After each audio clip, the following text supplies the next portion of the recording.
is the applicant has not raised any issue that he has no copies of the documents of the subject of this application. In view of the fact that the proceedings so far shows the petitioner has copies of all the documents, the subject of this application, we are of the opinion that no proper case has been made.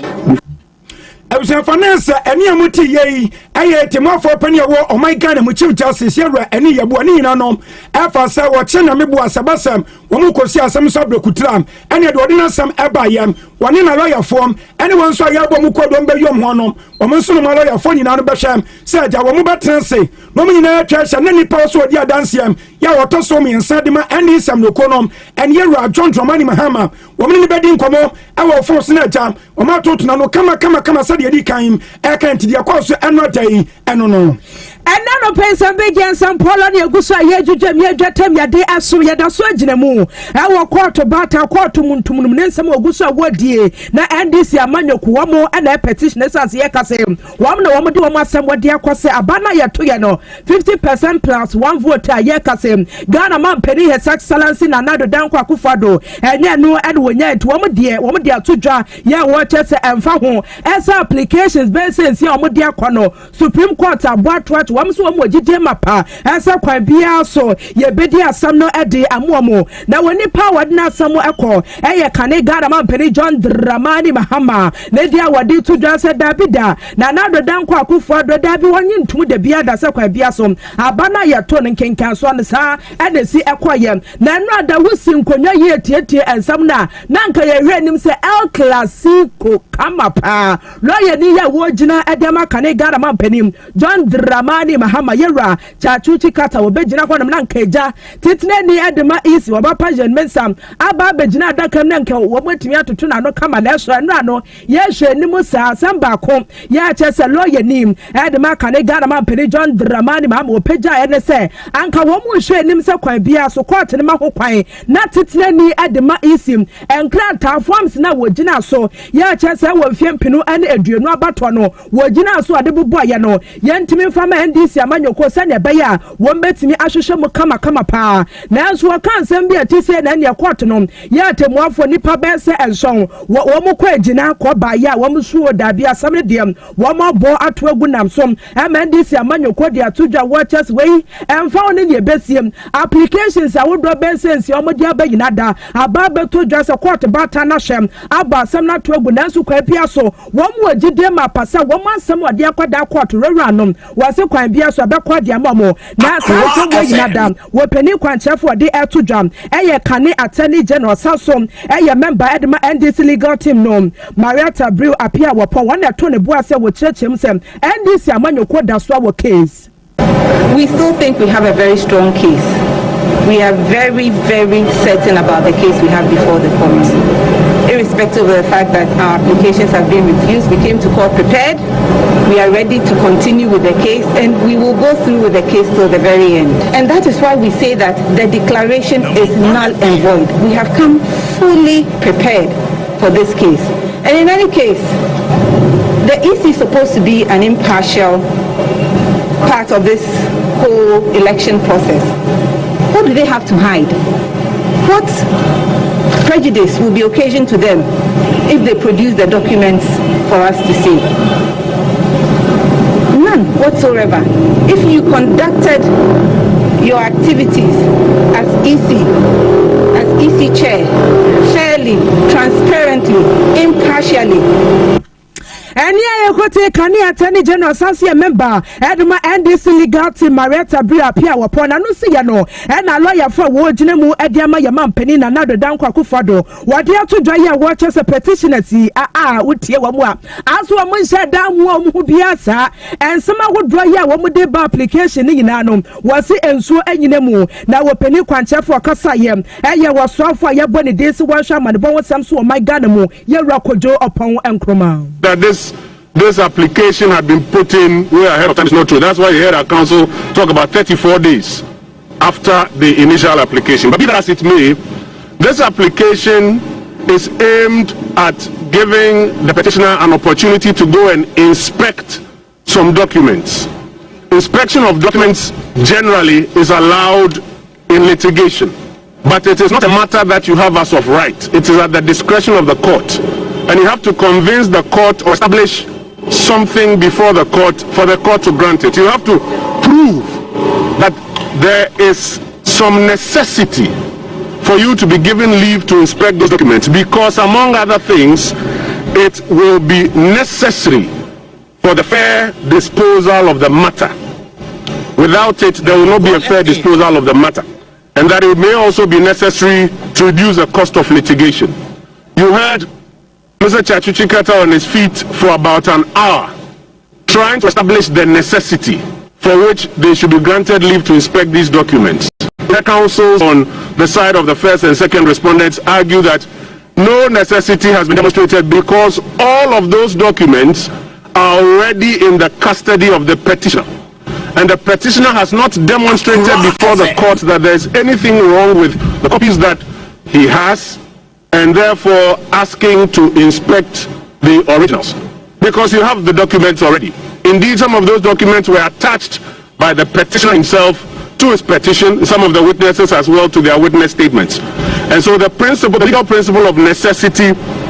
for fair disposal of the matter has not been demonstrated. And there has been no argument even made about a reduction in the cost of litigation. And yeah, you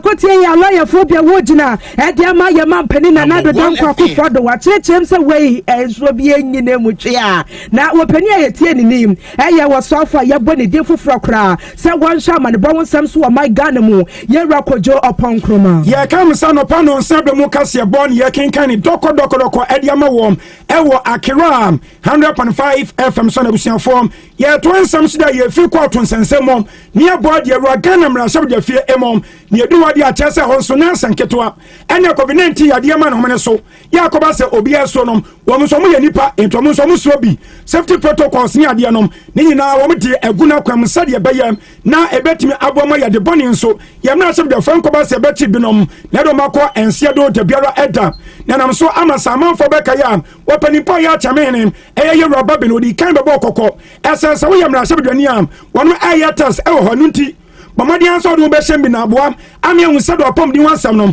esitia se yade no wanya bi anansa wonya bi na opani cha se edi fibre santen ya waka sansam we nom emra shebe da fon bi abu nu ade agu omasum wo maso ya denten ti se na mampam nom wo mo person be di eso no ma ni sa pepepe ma ho to aba eti enam so ama eno den nom na be di akire Eye Joseph Ose Usujo Waise ya onu kran so aya amra shebdani ewo bekwai abaton pesia so ewo sentiment manuam wana wotena egomam wakasa dia to edwasam one day ni timi na dwemo no bibi kasa chensam ra shebda fonom setila bi wonu atase nom wonu anya ye ya de nhehye bi mo mo sori am wo me betram na shebda fimo no be kasa guni paso emom de be ya business ewo hom sa nhwe ye na sa yade nom amparampani ni ampara so bi obi na ba ko for assign na ene wono maka nyina dan so no won betia for fi so mo wiam won no mudi nkomo kama na opani wato aso biama chem sam wo sha chesa de no nya ye nom wo sa bo kokobie sa koyem ebisasa wo sha wo de atom nim se komo nyina nom wo bia anfa ne test na pom di wan sam ato nanim nanso ni padu de mu be se dupe anom de mu dia abam mama yentie Joe undertaking the COVID test up to 4 p.m. to leave the presence of Parliament. Thus far, about 50 members of Parliament and staff have not submitted to the test. I'm pleased requesting any member or any staff who have not submitted to the test to please do so immediately. Second, Mr. Speaker wishes me to draw the attention of members to the House that some members of Parliament who have in fact tested positive to the COVID are still coming to the chamber. The Speaker wishes me to inform that if those members do not withdraw and isolate, he will be forced to publish the names of members who have tested positive in order to warn the rest of us. Please, let's take this protocol seriously and let all members who have been informed of their test results that they have tested positive withdraw from the precincts of Parliament, not just the chamber. Stay home and self-isolate, go through the protocols and recover.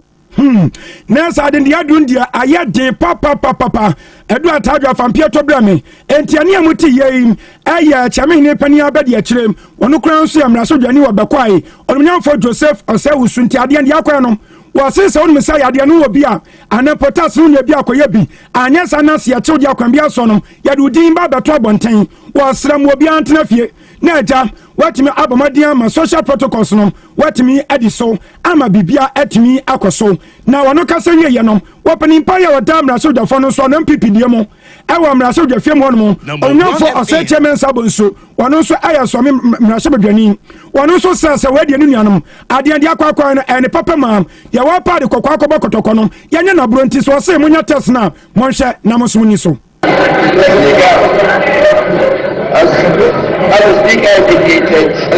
indicated last week, as of last week, Friday, 60 of the members, not members and staff, 60 of the MPs have not submitted themselves. And it was what occasioned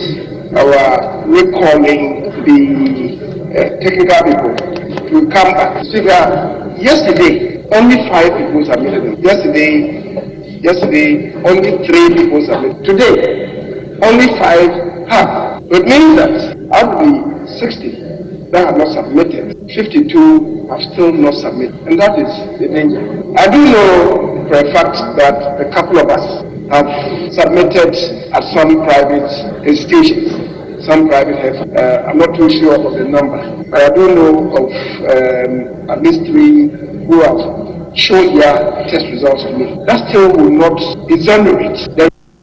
Nansen mnyamfo oseche men sabonso no some people kokoso do ma no e wo mrasho dwafie mo no no akasam e de afa woni nso abepum enei no wo mo mfa mudin eno mo nsam emfa meto no animo na yeboru a endi sam no kono nso akache no wo mo chief whip no nso akasa yo mnyamfo muntaka mu barak no nso na so kan nyansa ampa speaker de wo kan ewom na wo to aya ayirem e de ama wo esa woni ye wonim se wonom ya de o mate bi nanso wo mo mfa mudin no mo nsam ema ye nom enka pasa wo so ye bema sinsomo ansa no ham dia kwambia so no bodi na yehu to help them stay away without necessarily telling, for example, honorable Anodon Prayer, who is the whip for majority, the members on the minority, or telling me Muntaga, the members on the majority, like members on my side. I need to know so that I can help the house ensure that these members are not only in the chamber but they are also not in their offices. So I hope that this will be done. And secondly, Mr. Speaker, all of us, those who are taking the test, anywhere it is negative, it is important that that report, that sheet is given to every member. You just don't keep quiet and tell me that if I'm not called, that means I'm negative. If it is only one you are positive, that is called. No. Abusafani amuti yei aye onumnyamfo muntaka mu barakono wayamra sobdani ewa asonse abaton peso so sentiment no kran so waso ntakacha edima NEC emrasho dafo ya wonom ewo Ghana mrasha bedefie mu ye to akase ebo so de ni chemu awo ansamfo froso edi amamo aposifo awo ansamankase wo poemantemo e de kokobo anu ohia wane pa na ema Ghana fo yina asem apomuden hihya mpanifo de egu apono so fa no COVID-19 yade ho no wase ye hwese ebetimi ediso ye nsen twode kofi misha woto ne boasem ene divisional commander ACP akwesi kankam ne di nkomo yi ene wacha so hen division ho no ma nkro to agodro ye hye ho no eya asamankase adeso akwetia kede ene ehyiemu enti ye ka wani wunim na nampa no wa wadwense no smart ko hye bidia wase wa man Ghana mra pa na de obedie sei ene wode eto dwabra